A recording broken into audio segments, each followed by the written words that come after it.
et les 7 chevreaux. Il était une fois une vieille chèvre qui avait 7 chevreaux et les aimait comme chaque mère aime ses enfants. Un jour, elle voulait aller dans la forêt pour apporter quelque chose à manger.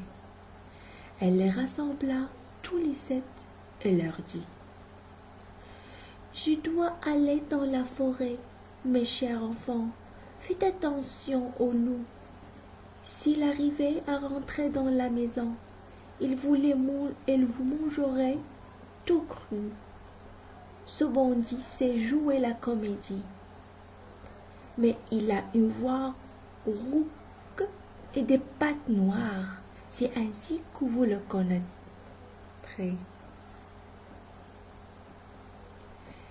Ne t'inquiète pas, maman, répondirent les chevaux. Nous ferons attention. Tu peux t'en aller sans crainte. La vieille chèvre bêla de satisfaction et s'en alla.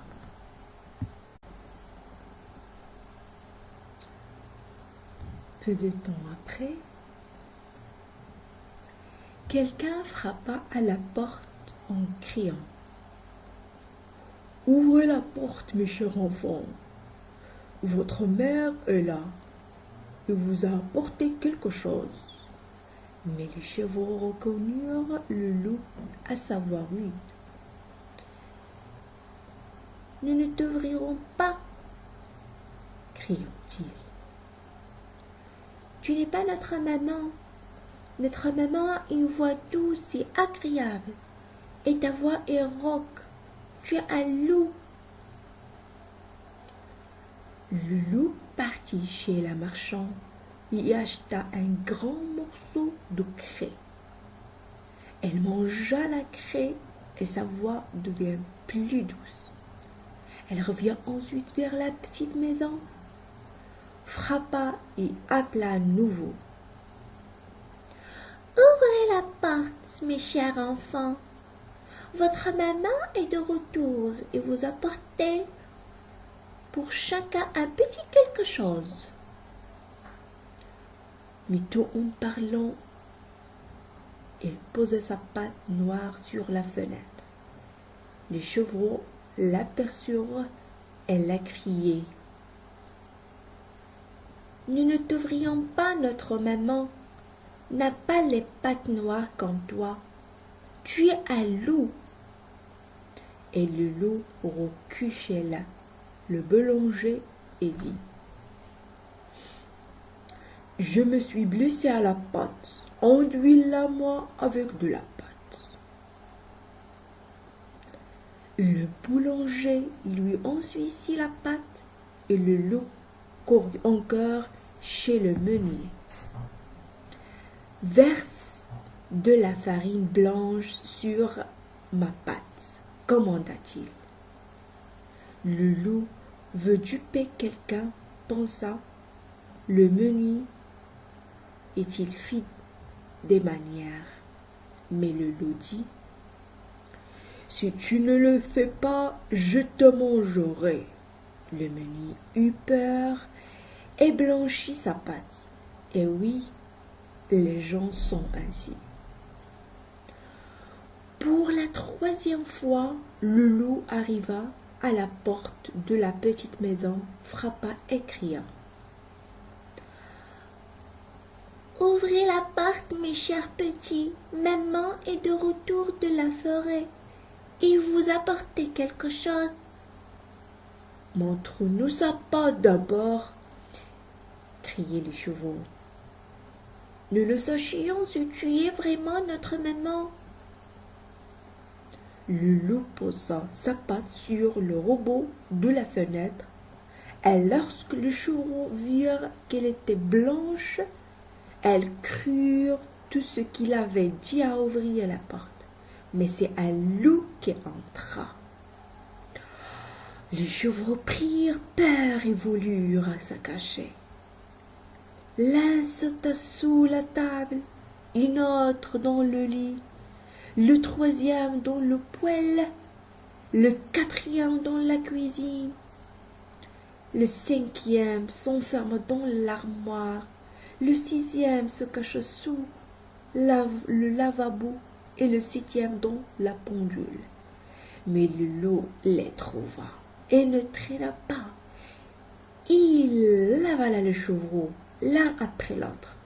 Le seul qui ne trouva pas était celui caché dans la pendule. Lorsque le loup fut rassasié et se retira, se coucha sur le prévert et s'endormit. Peu de temps après, la vieille chèvre revient de la forêt. Oh, quel triste spectacle l'attendait à la maison. La porte grand ouverte, la table, les chaises, les blancs renversés. Le lavabo avait volé en éclats, la couverture et les oreilles du lait traînaient par terre. Elle chercha ses petits, mais en vain. Elle appela par leur nom l'un après l'autre, mais aucun ne répondit. Si seulement lorsqu'elle prononça le nom du plus jeune, qu'une petite voix flouette se fit entendue. Je suis la maman dans la pendule. Elle l'aida à en sortir et le chevreau lui raconta que le loup s'était venu et qu'elle avait mangé tous les autres chevreaux. Imaginez combien la vieille chèvre pleura ses petits. Toute malheureusement, elle sortit de la petite maison et le chevreau courut derrière elle dans le pré. Le loup était couché sous l'arbre et ronflait en faire trembler les blanches. La chèvre le regarda le pré et observa que quelque chose bougeait et grouillait dans son grand ventre. « Ah mon Dieu !» pensa-t-elle, que si mes pauvres petits que le loup a mangé au dîner étaient encore en vie. Le chevreau dut repartir à la maison pour rapporter les ciseaux, une aiguille et du fil. La chèvre cisait le ventre du monstre et aussitôt le premier chevreau sortit la tête. Elle continue et les 6 chevreaux en sortirent l'un après l'autre, tout sains et saufs, car dans sa hâte le loup glouton les avait avalés tout entiers. Quel bonheur! Les chevreaux se blottirent contre leur chère maman, puis gabadèrent comme le tailleur à ses noces. Mais la vieille chèvre dit: « Allez les enfants, apportez des pierres aussi grosses que possible. Nous les fourrerons dans le ventre de cette vilaine bête, dans laquelle est encore couchée et endormie. » Et les 7 chevreaux roulirent et les pierres en force fassirent le ventre de l'eau jusqu'à ce qu'il soit plein. La vieille chèvre le recoussit vite, de sorte que l'eau ne s'aperçut de rien et ne bougea même pas.